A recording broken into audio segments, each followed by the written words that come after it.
Na passagem do Evangelho de hoje, eu fiz uma meditação que foi bem para os dias atuais. Hoje, no Evangelho, Jesus foram para Jerusalém.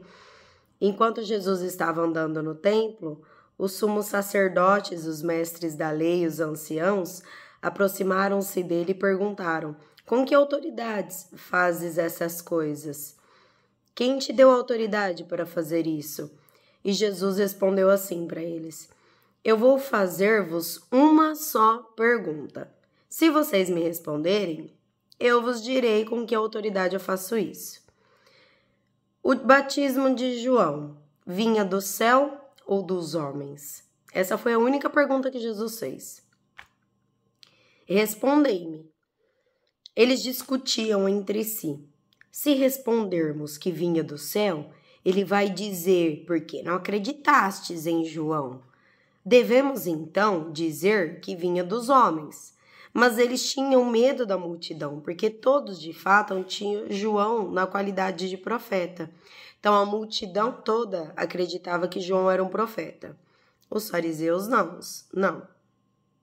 Os fariseus e os mestres da lei, os sacerdotes, os anciãos não.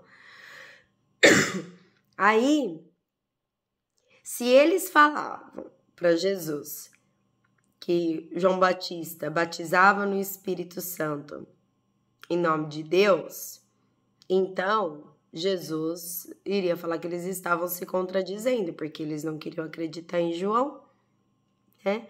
E se eles falavam que eram da parte dos homens, que João Batista fazia aquilo, a multidão ia atacar eles, porque a multidão acreditava muito sobre o que João fazia, na qualidade de João sendo como um profeta, né?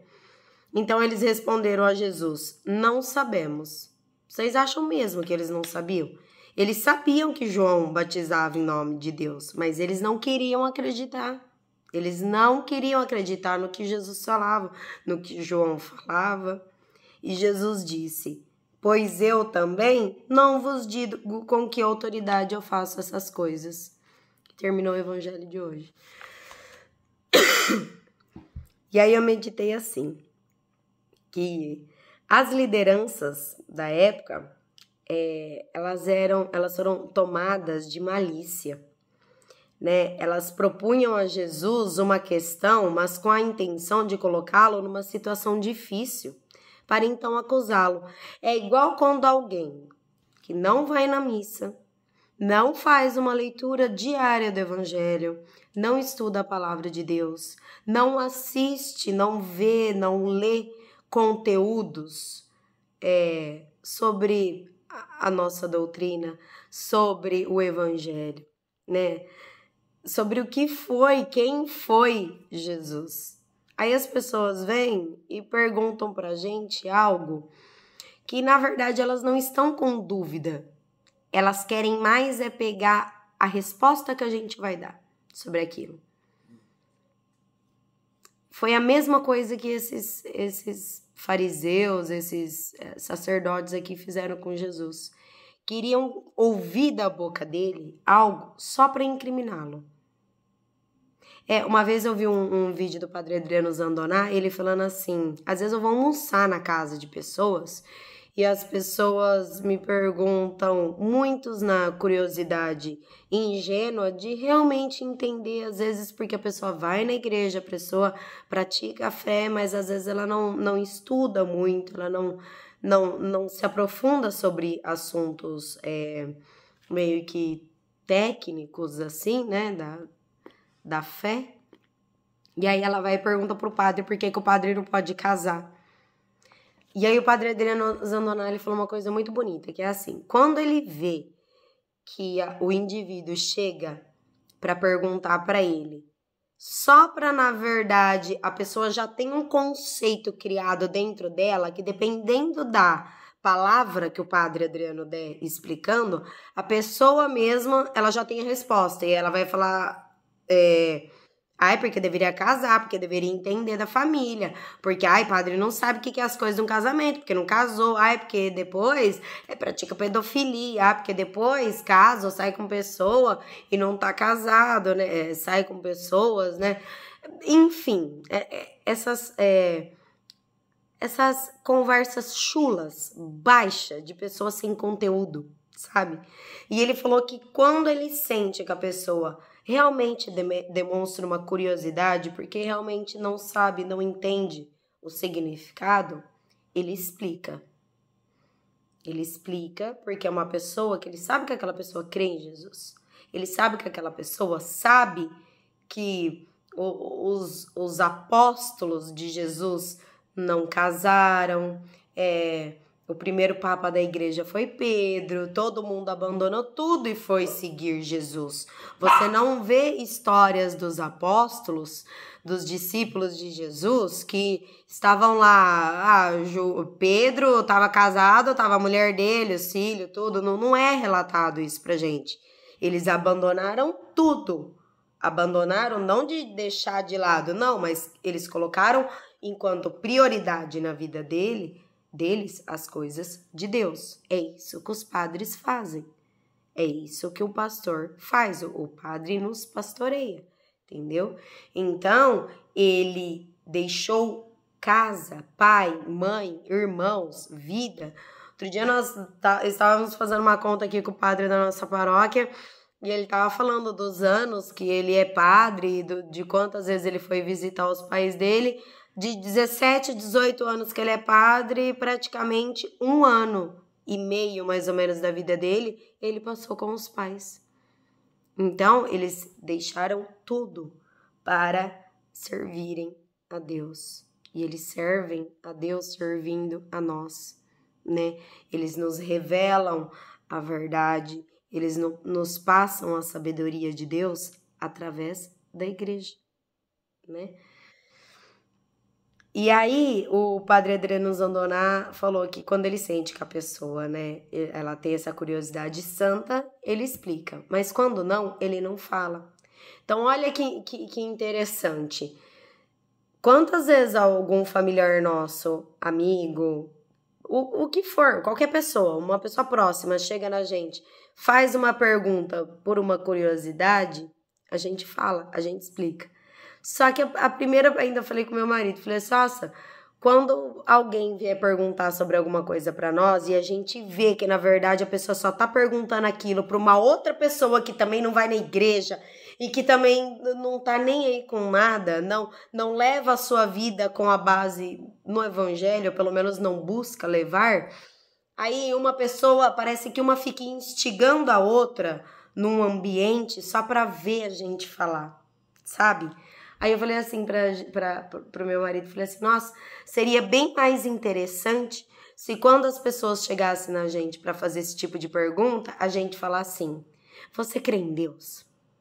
Você crê que Jesus é o Filho de Deus e Ele é Deus? Se você não crê, você não busca, você não pratica, ou pelo menos não busca nem praticar, porque o que a gente faz é isso, a gente busca praticar. Não é 100% do tempo que a gente consegue, mas a gente tá buscando. Se a pessoa não faz nada disso, você já decidiu que você não vai acreditar no que eu te falar. Porque o que eu vou te falar é uma verdade de fé. É no que eu creio. Então, se você não busca para sua vida as coisas que eu busco para minha, não adianta eu te dar explicações daquilo que você não busca para tua vida.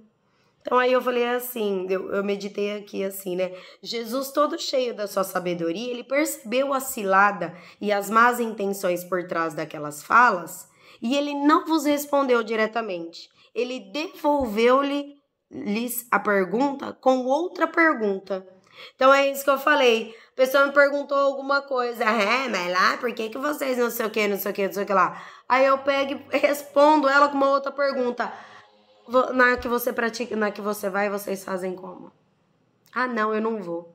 Ah, não, eu não pratico nada. Então, você não tem nem para me falar nada sobre a fé que você tem e você quer saber sobre a que eu tenho.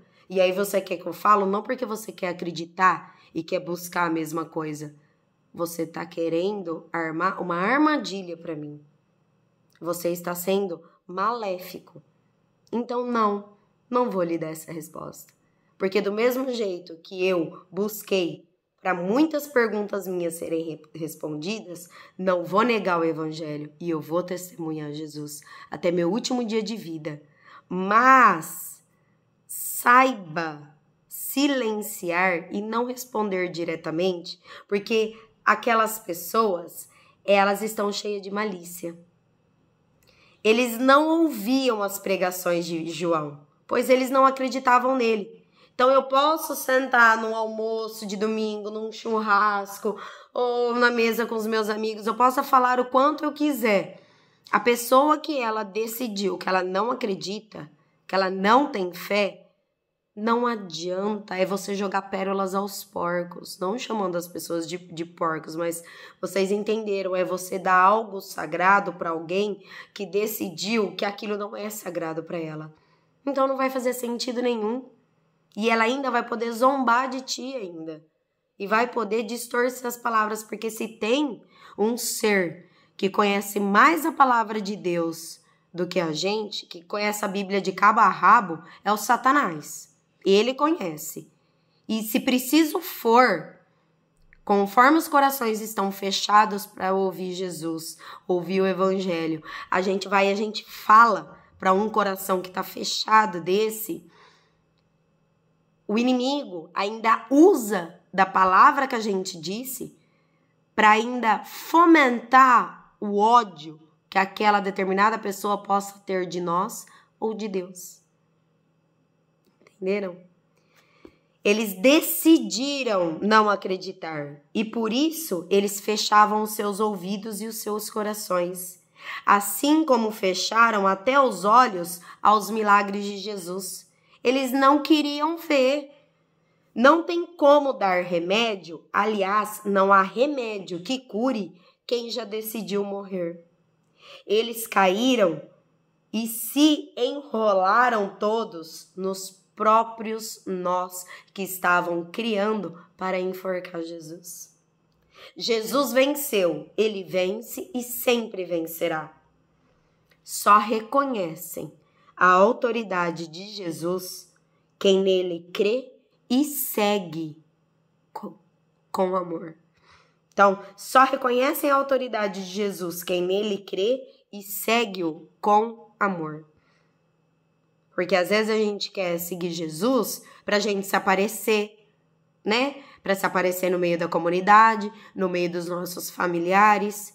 Só que aí a gente vai ver, a nossa árvore tá que nem o do evangelho de ontem. A árvore lá do figo, lá toda cheia de folhagem lá, mas cadê o fruto? A figueira tentou enganar Jesus. E ele usou dessa parábola para falar com seus discípulos. A figueira tentou iludir Jesus, porque uma figueira, ela só dá folha quando tem fruta nela. Então, Jesus estava com fome. Jesus tem fome e sede do nosso amor, da nossa vida. Ele quer que a gente se doe para ele. Aí ele se aproxima. Ele vê que a gente só tá indo lá bancar de santo e tá indo lá na igreja e na própria fila da comunhão já tá xingando o irmão, já tá brigando com o pai da criança que tá andando com o carrinho lá dentro da igreja. Tudo bem que poderia levar um brinquedo que não faz barulho também, né? Tudo bem. Mas assim... Ele vai usando da gente para até mesmo quando a gente está buscando o caminho de Deus, às vezes a gente não está dando fruto. Porque aí cadê o fruto da temperança, do silêncio, da obediência, do amar, do se entregar e estar no ambiente e só ouvir a voz de Jesus? Cadê? Não tem isso. Então cadê o fruto? Então é nessas horas que Deus vai nos dar sabedoria para quando nós formos colocados à prova, a gente ter sabedoria de não negociar com a serpente, de não cair em tentação. E Deus nos livra do mal. Porque ele não falou para a gente não ser tentado. A gente vai ser tentado. Mas a questão está na gente se abandonar em Jesus para a gente não cair. Pedir ajuda dele para a gente não cair em tentação. Então, que Deus nos abençoe e nos dê muita sabedoria para a gente falar as coisas certas no momento certo, com as pessoas certas. E por aqueles que não querem ouvir e que já se decidiram que não creem em nada e não querem saber de nada, e as perguntas que nos fazem é só para julgar-nos e com perguntas maliciosas, né? O que a gente pode fazer por essas pessoas é orar pelo Espírito Santo, para o Espírito Santo, para que ele habite o coração dessas pessoas. Só que o Espírito Santo, ele não vai conseguir habitar numa casa suja, uma casa cheia de maldade. Então a gente tem que pedir para ele para abrir o coração dessas pessoas, para quebrantar o coração dessas pessoas, para que Deus restitua, para que ele tire esse coração velho, esse coração de pedra, esse coração duro, e vos dê um coração de carne, um coração aberto à palavra de Deus, aberto ao Evangelho. É isso que nos cabe a fazer. Não adianta a gente ficar falando para quem já decidiu que não quer ouvir, porque muitas vezes aquilo que a gente falar vai ser pérola para quem não sabe aproveitar. Então, que Deus nos ajude, que Maria passe sempre à frente, o Espírito Santo nos conduza para a gente poder ter essa sabedoria, esse discernimento do que falar, como falar, com quem falar. E para isso tudo ter sentido, a gente tem que se perguntar, eu estou dando fruto? Eu tenho bagagem? Eu tenho... Como que fala aquela palavra, gente? Lembrei, embasamento. Eu tenho um embasamento naquilo que eu tô falando? Embasamento, na base. A minha vida está se baseando nisso? Ou eu sou uma figueira cheia de folha que não tá dando fruto nenhum? Então, isso leva a gente a se questionar também do que a gente tá falando pros outros e se a gente... pode falar o que estamos falando, porque por isso que a gente tem que passar a palavra de Deus em volta de um véu de amor. O amor que a gente experimentou, o que a gente testemunhou de Jesus é o que a gente tem para testemunhar para as pessoas, né? Porque Jesus não chegou enfiando o dedo na nossa cara nem nos apontando nada, não. Ele é doce, ele é delicado, o sopro do Espírito Santo é muito suave. Então, que a gente possa ser esse sopro suave na vida das pessoas também, né? Que Deus nos abençoe, nos guarde. Essa foi a meditaçãozinha que eu resolvi fazer hoje. Em nome do Pai, do Filho e do Espírito Santo. Amém.